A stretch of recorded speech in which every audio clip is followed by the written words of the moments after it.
নমস্কাৰ ছাৰ বাইদেউসকল, ৰাজ্যিক কৰ্মচাৰীসকলৰ বাবে 8 আছাম পে কমিশ্যন গঠন আৰু কাৰ্যকৰী সন্দৰ্ভত অসম চৰকাৰৰ বিত্ত বিভাগে আজি এটি অত্যন্ত গুৰুত্বপূৰ্ণ খবৰ দিছে। হয় ছাৰ বাইদেউসকল, এয়া চাওক, অসম চৰকাৰৰ বিত্ত বিভাগে এই পত্ৰখনৰ জৰিয়তে জনাইছে যে 1 এপ্ৰিল 2016 তাৰিখে 7 আছাম পে কমিশ্যন কাৰ্যকৰী হৈছিল আৰু ইতিমধ্যে 7 আছাম পে কমিশ্যনৰ ম্যাদ উকলি গৈছে, যাৰ পৰিপ্ৰেক্ষিতত অসম চৰকাৰৰ বিত্ত বিভাগে ৰাজ্যিক কৰ্মচাৰীসকলৰ বাবে 8 আছাম পে কমিশ্যন কাৰ্যকৰী কৰাৰ বাবে আজি এখন 8জনীয়া কমিটি গঠন কৰি দিছে। অৰ্থাৎ 8জন সদস্যৰে 8 আছাম পে কমিশ্যন আজি অসম চৰকাৰে গঠন কৰি দিছে। আৰু এই কমিটিখনৰ প্ৰথমতে আছে শ্ৰী সুভাষ চন্দ্ৰ দাস IAS, এখেত হৈছে 8 পে কমিশ্যনৰ যিখন কমিটি আছে এই কমিটিৰ চেয়াৰমেন।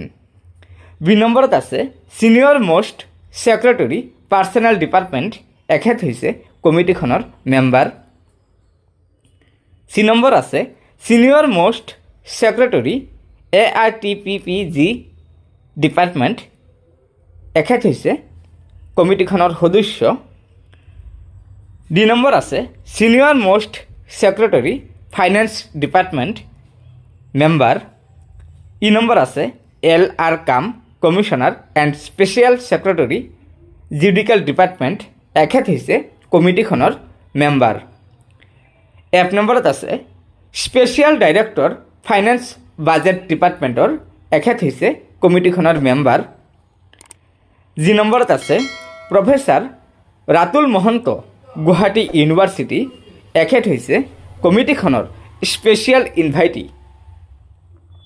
1 নম্বৰত আছে ছেক্ৰেটৰী ফাইনেন্স ডিপাৰ্টমেণ্ট, এখেত হৈছে কমিটিখনৰ মেম্বাৰ ছেক্ৰেটৰী।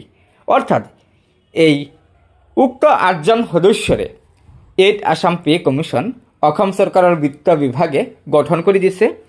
আৰু এই 8জনীয়া কমিটিয়ে বৰ্তমান ৰাজ্যিক কৰ্মচাৰীসকলৰ বিভিন্ন বিষয় আৰু অসমৰ অৰ্থনৈতিক অৱস্থা চালিজাৰি চাই কৰ্মচাৰীসকলৰ বাবে 8 আছাম পে কমিশ্যনত কিমান ফিটমেণ্ট ফেক্টৰ বৃদ্ধি কৰিব পাৰে এই সন্দৰ্ভত সিদ্ধান্ত গ্ৰহণ কৰিব। আৰু অসম চৰকাৰে নিৰ্ধাৰণ কৰি দিয়া 18 মাহৰ ভিতৰত কমিটিখনে প্ৰতিবেদন দাখিল কৰিব।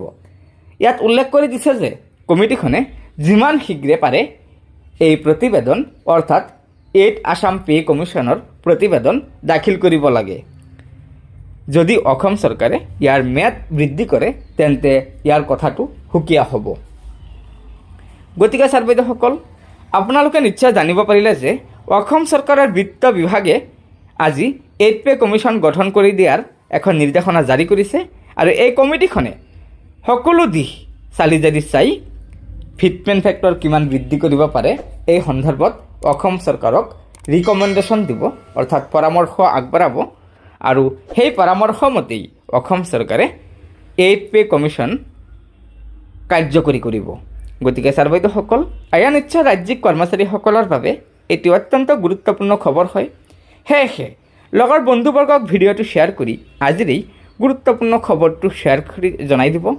আৰু নতুনকৈ অহা ছাৰ বাইদেউসকলে অনুগ্ৰহ কৰি আমাৰ এই চেনেলটো ছাবস্ক্ৰাইব কৰি ল'ব। ধন্যবাদ। জয় আই অসম।